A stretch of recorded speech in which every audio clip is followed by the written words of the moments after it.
Hey everyone, so I just wanted to record this video because there's a ton of noise out there about Google Analytics 4 and how hard it is to get things working. So I'm just going to show you how you can send your Google Analytics data into BigQuery, connect Datagram to it, and just use natural language to do all of your analytics without having to figure out how to do all of that on Google Analytics. So just head to your admin tab, and in here just scroll down to BigQuery links. There just link your BigQuery. I'm just going to choose mine here. I'm going to choose my Harvard BigQuery. I'm going to confirm that. Just click next.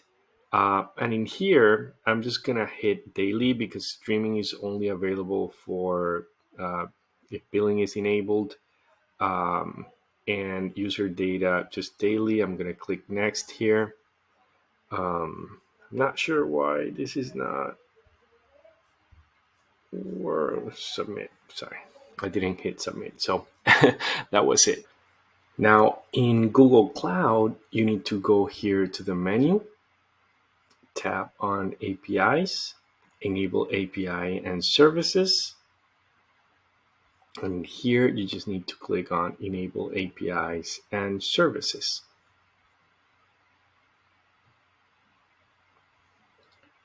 Once there, just search for BigQuery API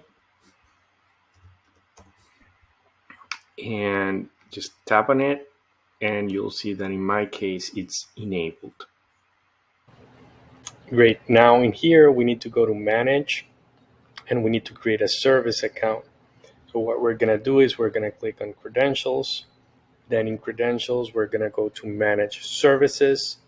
In manage services we're going to create a service account. I know this is painful, but access and users in Google, it's a little bit painful. Now we're going to go here into the Google documentation, and we're going to paste that here, and then we're just going to name it. So BigQuery and Analytics Demo. We're going to create and continue. Then we're going to select a role. So it needs to be editor. And with that, continue. And with that is done. So with that in mind, you have linked Google Analytics to BigQuery. In about 24 hours, you're going to see data coming in. So we're going to wait and go there. Okay, so I waited 24 hours, and now I am in my BigQuery. And as you can see here, I have two projects, Rove and Harvard. And as you can remember, I added these to my Harvard project, and now I can see analytics. And in analytics, I have two tables, the events table and the pseudonymous table. If you want to understand pseudonymous, you should consult the Google Analytics information. But basically, I think they do this to comply with GDPR. It contains a little bit more data of each user. And not only that, it's where they store the unique ID so that they can track when a user returns or not. So now that I have my data in my BigQuery, let's switch into Datagram, and let's go into integrations. So I'm just going to add an integration. I'm going to go to Google Analytics BigQuery, taking to account that we have two BigQueries integration, right? The traditional BigQuery integration and the Google Analytics BigQuery integration. You need to select this one. Once you select this one, I'm just going to choose Carlos. I'm going to choose my Harvard project. I'm going to use my analytics data set, and then I'm just going to choose next. Sorry, I didn't put the name. So this is demo October 20 analytics. Okay, I'm just going to hit next, and it's going to start fetching my information. I'm just going to pause here for a second until it establishes the connection, and we can go to the next steps. Great. So the data is here now, or the connection was established. Now I'm just gonna tap here. I'm gonna select my events and the synonymous table. I'm gonna select add streams. It will do that automatically. Then I'm just have to hit next. And I'm just gonna hit once here because I don't want this to fetch my data every single day. And I'm just gonna hit finish. Now I'm just gonna add this to a project. I'm just gonna add it to the Rove project and just hit add. And now we're just gonna wait here for a few until all of my data has been extracted.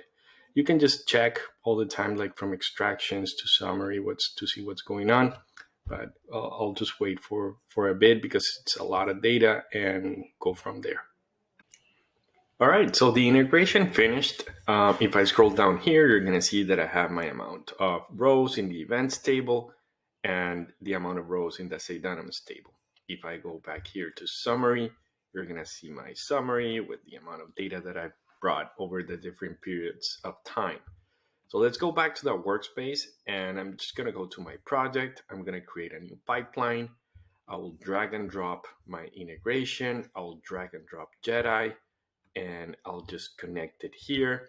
I'm gonna hit Command E, and this is gonna create a new machine for me. And I'm just gonna type my question there while it initializes. So let's wait a few seconds and let's go from there.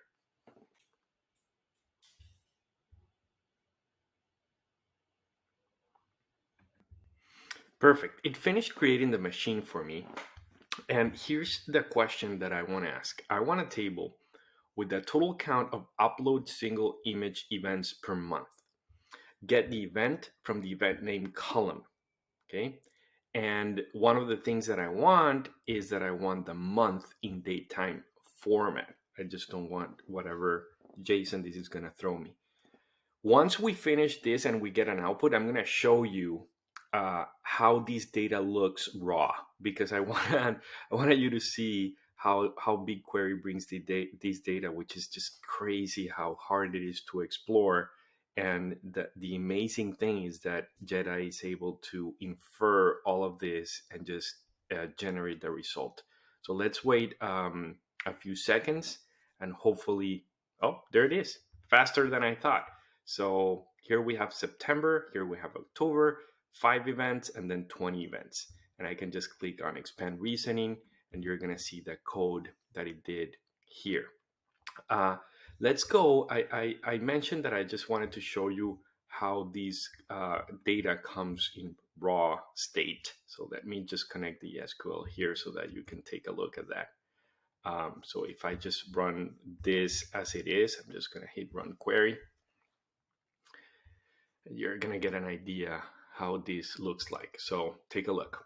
So event name, this is where we got our data from in the query that I did for Jedi. But other than that, look at this data. It's all like JSON format, and it's able to understand all of this information to do any advanced analytics for you from your Google integration.